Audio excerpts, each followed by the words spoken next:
Fenti Inayati, disilahkan. Baik, alhamdulillah. Alhamdulillahillazi hadana lihaza wa ma kunna linahtadiya laula an hadanallah. Asyhadu an la ilaha illallah wahdahu la syarikalah wa asyhadu anna Muhammadan abduhu wa rasuluhu alladzi la nabiyya ba'dah. Para ibu yang dirahmati Allah, alhamdulillah di kesempatan subuh yang penuh berkah ini kita semua masih diberi kesempatan oleh Allah untuk mengikuti kajian, mudah-mudahan sebagai wasilah turunnya rahmat, berkah, ridho, maghfirah dari Allah Subhanahu wa taala. Nah, selanjutnya seperti biasa jadwal hari Rabu kita tafsir surah Al-Baqarah ya. Insyaallah hari ini kajian kita yaitu baru menginjak ayat 38. Bismillah kita lalui ya satu ayat demi ayat, kemudian bahasa Arabnya, surah-surah pendeknya, kemudian hadis mengenai adab ya, akhlaknya. Nah, kita lalui sedikit demi sedikit, adwa muhawa inqalla, didawamkan, dirutinkan, hanya sederhana ya kajian kita, tetapi bismillah, mudah-mudahan ini menjadi amalan sholihan mutaqabbala. Nah, insyaallah saya akan share screen terlebih dahulu. Tafsir hari ini ya. Sebentar. Nah, ini tafsir Quran surah Al-Baqarah ayat 38. Baik, saya akan bacakan terlebih dahulu. A'udzu billahi minasyaitonir rajim. Qulna bitu. Sebentar nih, ada yang masuk dulu, Bunda. Sebentar. Baik, akan saya baca ulang ya. A'udzu billahi minasyaitonir rajim. Qulna ihbitu minha jami'an fa imma ya'tiyannakum minni hudan faman tabi'a hudaya fala khaufun 'alaihim wala hum yahzanun. Alhamdulillah sudah kita baca Quran surah Al-Baqarah ayat 38. Baik, seperti biasa setelah kita baca kita lanjutkan pada tafsir Jalalain ya. Tafsir Jalalain, tafsir yang paling sederhana menafsirkannya ya, tidak panjang lebar. Bismillah, kita awali di sini. Kulna kami berfirman ya di sini Allah, ihbitu, turunlah kalian, minha, darinya itu dari tafsir Jalalain maksudnya adalah minal jannah, turunlah kalian minal jannah dari surga, jami'an secara bersama-sama ya, Nabi Adam dengan Siti Hawa. Nah, ini karrarahu liyu'tafa alaihi fa imma fihi idgham nun in asyartiyah fima az-zaidah. Nah, imma ya, ini menafsirkan kata-kata imma. Nah, imma itu asalnya inma ya, asalnya inma, tapi idgham nun, diidghamkan nun ya ke huruf mim.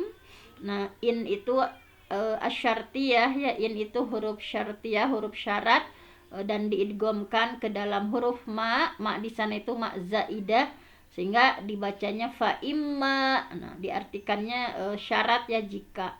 Fa imma maknya ma zaidah. Ya'tiyannakum, jika kata Allah ya, ya'tiyannakum, datang kepada kalian ya, datang, benar-benar datang ya, tianna nih ada taukid ya, benar-benar datang, mini dariku hudan, petunjuk. Jadi benar-benar datang kepada kalian. Nah tadi imma ya, jika. Nah ini ada syarat ya, jika benar-benar datang kepada kalian, mini dariku, hudan petunjuk. Nah petunjuknya itu berupa apa? Nah dalam tafsir Jalalain itu hudan di sini berupa kitabun. Jadi petunjuknya itu berupa kitab ya, kitab secara umum nih, secara umum, bukan belum jika benar-benar datang petunjuk dariku kepada kalian berupa kitabun, kitab, wa rasulun, berupa rasul, faman tabi'a hudaya. Nah barang siapa yang tabi'a mengikuti hudaya, petunjukku. Dengan seperti apa mengikuti petunjukku di sini?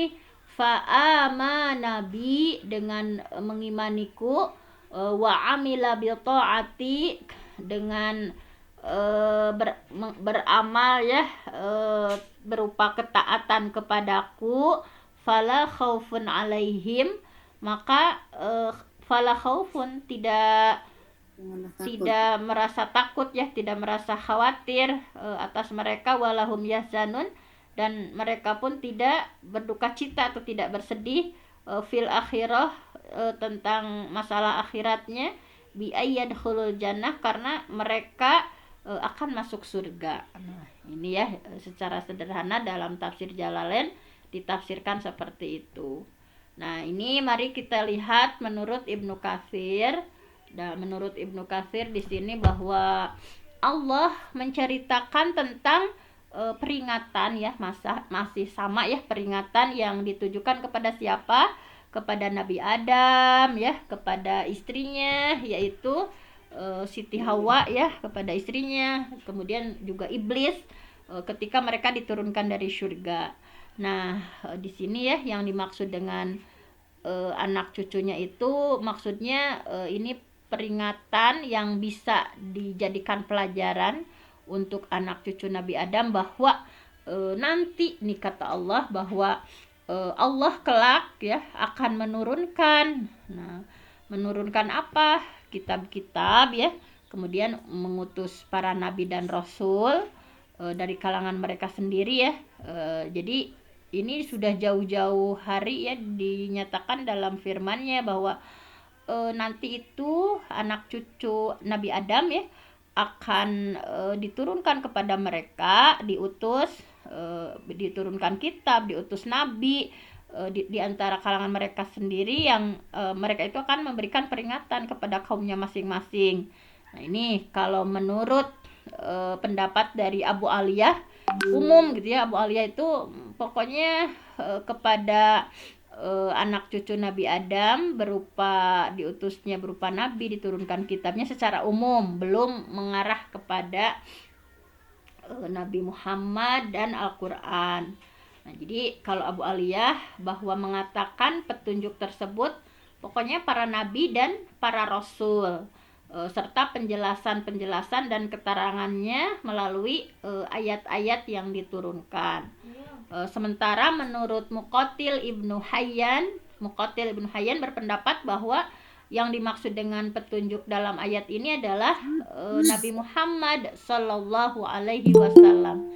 Jadi kalau Muqatil Ibnu Hayyan lebih spesifik gitu ya, bahwa petunjuk di sana itu siapa. Nah seperti itu, yaitu spesifik kepada Nabi Muhammad Sallallahu Alaihi Wasallam. Sedangkan pendapat lain dari Al Hasan bahwa hudaya di sana itu, petunjuk di sana itu adalah berupa Al-Qur'an. Nah, jadi tadi kalau dibandingkan di sini pendapat dari Abu Aliyah ya lebih umum, sementara Muqatil menyampaikan itu Nabi Muhammad ya.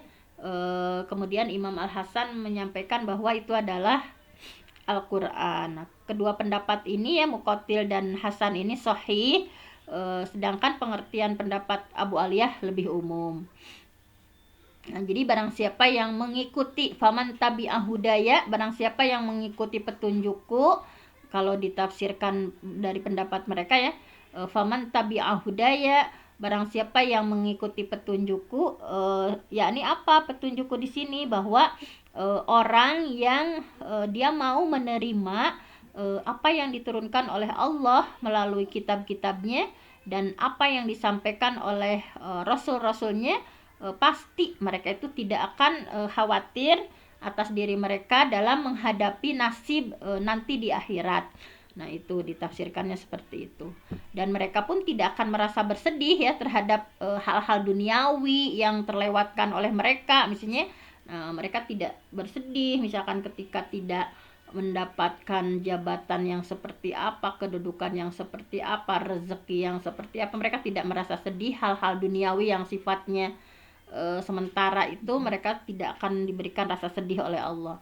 Nah, ini pengertian yang ditafsirkan di sini ya sama dengan makna yang terkandung dalam firman Allah yang lain. Misalnya ini dalam surah Toha.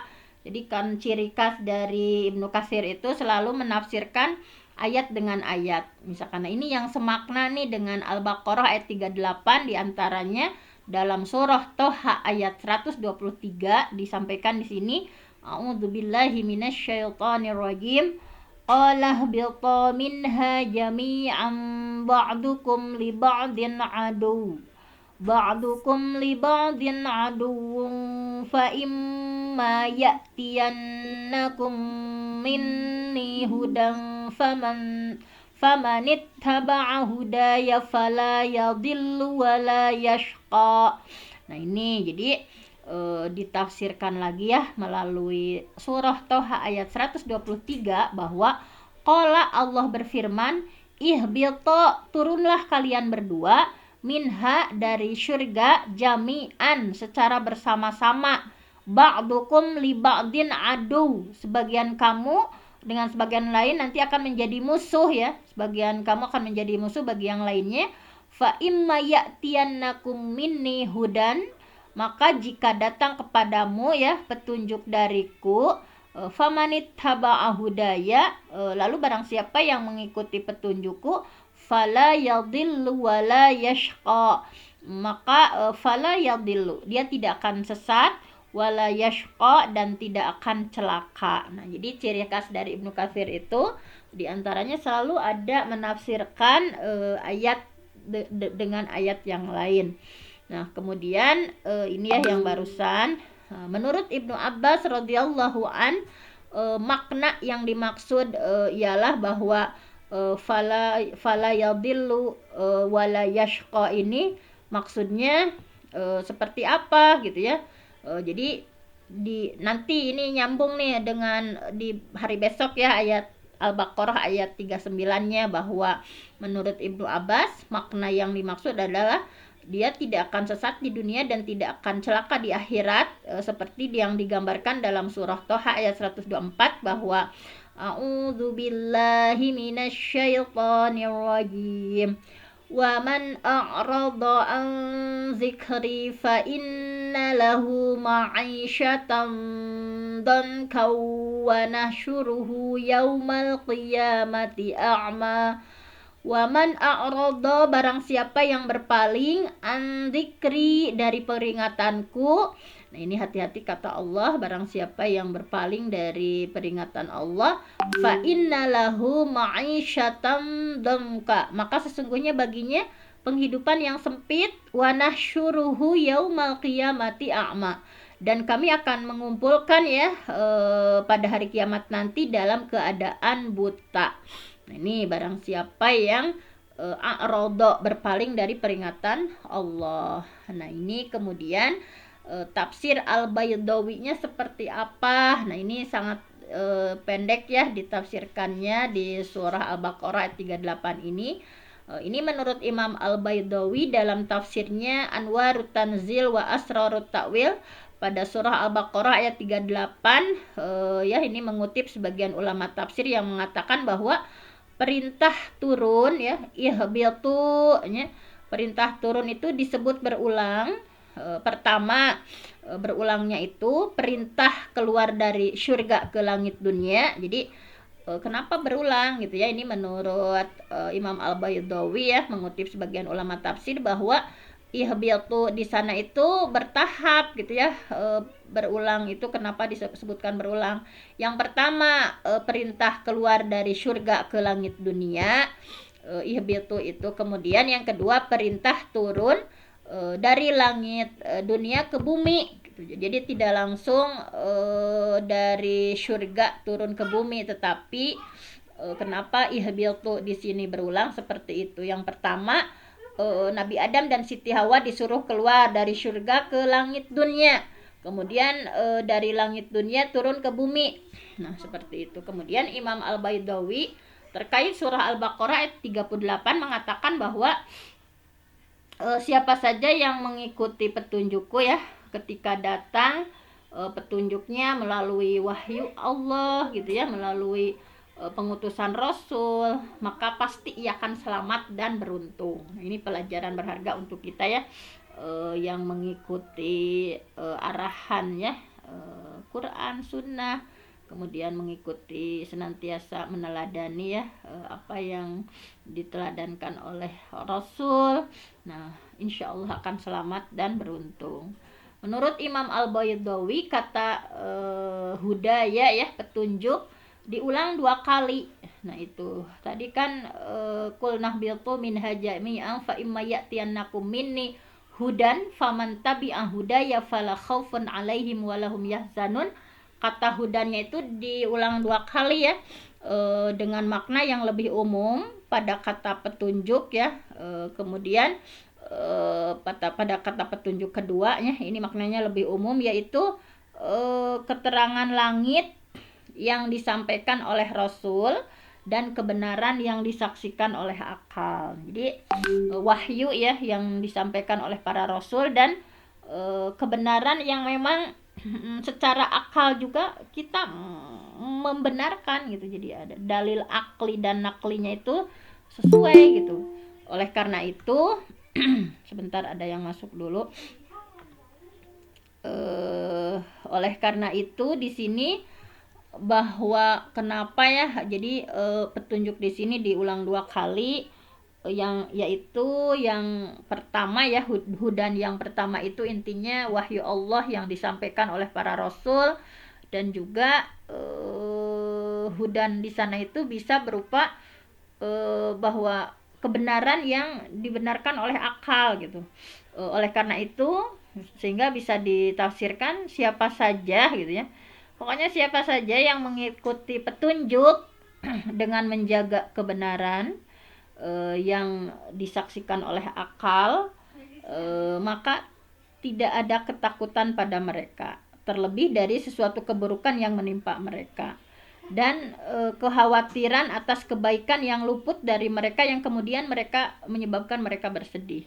Jadi lebih menerima baik takdir baik apapun diterima gitu ya. Misalkan ketika tertimpa keburukan ya, diberikan ujian oleh Allah, nah tidak serta-merta bersedih gitu ya yang berkelanjutan, tetapi bahwa ini adalah ada hikmah besar di balik ujian yang saya terima misalkan.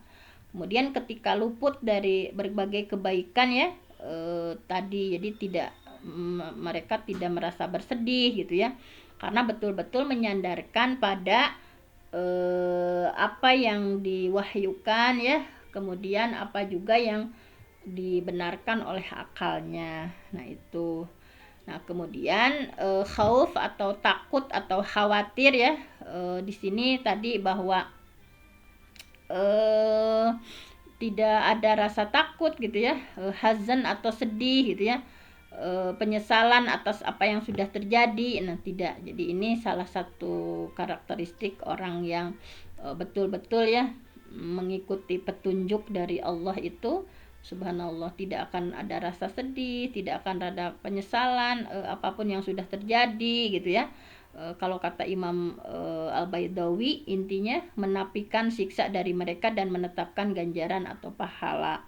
Nah mudah-mudahan kita semua tergolong pada golongan ini ya, yang tidak ada rasa khauf atau khawatir, tidak ada rasa fala khaufun alaihim walahum yahzanun. Apapun yang terjadi kita syukuri, kita hadapi kita jadikan pelajaran, semuanya itu adalah takdir yang harus diterima dari Allah Subhanahu wa taala. Kemudian dari tafsir Al-Baghawinya di 5 menit terakhir ya, Imam Al-Baghawi dalam tafsirnya Ma'alimut Tanzil fi Tafsir wa Ta'wil menyampaikan bahwa pertengahan surah Al-Baqarah ayat 38 ini ditujukan kepada keturunan Nabi Adam alaihi salam. Nah, jadi bahwa faman tabi'a hudaya fala khaufun alaihim walahum yahzanun ini ditujukan kepada kita semua, kepada keturunan Nabi Adam.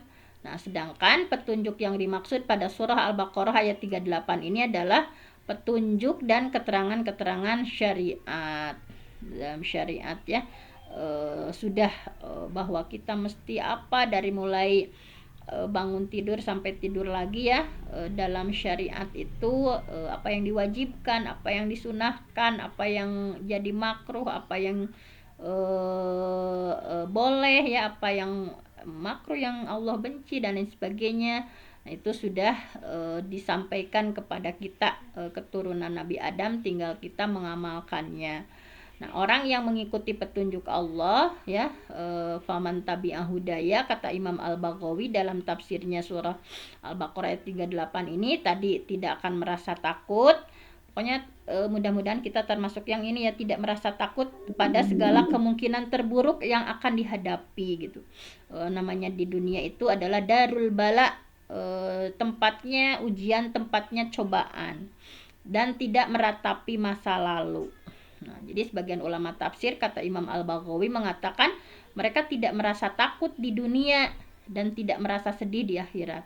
Jadi Allah berikan rasa tidak takut menghadapi berbagai apa yang terjadi di dunia, baik khairihi wa syarrihi ya, kebaikan-kebaikan di dalamnya, keburukan-keburukan di dalamnya.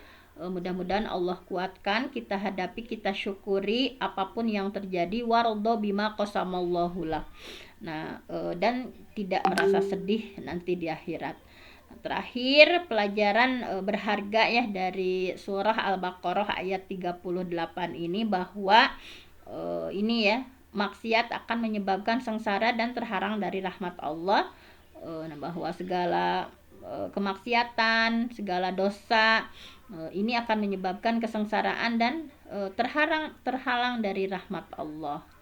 Kemudian ketika kita beramal, melakukan hal apapun berlandaskan Quran, berlandaskan sunnah, akan membuat orang yang mengamalkannya itu merasa aman, merasa bahagia. Sedangkan sebaliknya berpaling dari Quran ya, berpaling dari sunnah ini, maka akan membuat seseorang merasa takut, galau, khawatir, sedih gitu ya, dan juga nanti di akhirat akan merasakan kesengsaraan dan terhalang dari rahmat Allah. Kita semua berdoa mudah-mudahan setelah mempelajari Quran surah Al-Baqarah ini kita semakin bersemangat ya untuk beramal berlandaskan Quran, berlandaskan sunnah. Mudah-mudahan Allah memberikan rasa aman dan rasa bahagia untuk kita semua, dan kita berlindung kepada Allah, terhindar dari hal-hal yang kegelisahan, kegalauan, ketakutan, kesedihan gitunya. Kita berlindung kepada Allah, dan mudah-mudahan kita dimudahkan untuk melakukan amal solih, dan kita dimudahkan oleh Allah untuk menghindari maksiat-maksiat atau dosa-dosa dengan kita sering berulang ya, dengan berdoa, Allahumma inni as'aluka fi'lal khairat wa tarkal munkarat. Allahumma ya Allah, ini sesungguhnya aku as'aluka memohon kepadamu fi'lal khairat, dimudahkan untuk melakukan berbagai kebaikan, wa tarkal munkarat, dan kita berlindung kepada Allah untuk dimudahkan meninggalkan berbagai bentuk kemunkaran atau maksiat. Karena hanya Allah yang akan memampukan ya. Kita sendiri pun bisa berada di majelis ini Allah gitu ya, yang menguatkan. Kita bisa sholat, kita bisa melakukan berbagai amal soleh, itu hanya Allah yang memberikan pertolongan hidayatut taufik kepada kita semua. Mungkin hanya itu saja untuk hari ini pelajaran dari Quran surah Al-Baqarah ayat 38. Yang benar datangnya dari Allah, yang salah dari saya sendiri. Aqulu qawli hadza wa astaghfirullah li wa lakum Wassalamualaikum warahmatullahi wabarakatuh. Waalaikumsalam warahmatullahi wabarakatuh. Bapak Ibu yang dirahmati Allah, demikian tadi tafsir dari surat Al-Baqarah ayat 38. Mohon maaf Bunda Fenty, boleh minta sesuatu nanti doa yang tadi dibaca Bunda Oh iya untuk Bun. dimudahkan. Itu nanti boleh ditulis di chat ya Bunda ya. Iya siap Di Bunda. grup Allahumma ini Bunda. as'aluka itu iya siap. Iya, Bunda. Semoga apa yang disampaikan tadi akan membekas di benak kita dan untuk selanjutnya diringankan kepada kita untuk mengamalkan apa yang telah disampaikan Bunda Fenty dan menjauhi segala apa yang dilarang Allah, sehingga nanti akan membuat kita untuk tidak takut menghadapi apapun yang menjadi kepastian dari Allah. Amin. Bapak Ibu yang dirahmati Allah, karena waktu dua, mari kita akhiri pertemuan kita pada pagi hari ini dengan bersama-sama melafalkan 3 kali doa kafaratul majlis dan hamdalah. Astagfirullahaladzim, astagfirullahaladzim, astagfirullahaladzim. Subhanakallahumma wa bihamdika astaghfiruka wa atubu ilaik. Walhamdulillahi rabbil alamin. Dari saya pribadi sebagai pemandu acara, banyak salah dan khilaf mohon dimaafkan. Semua karena keterbatasan saya, dan saya akhiri billahi fisabilil haq fastabiqul khairat. Wassalamualaikum warahmatullahi wabarakatuh.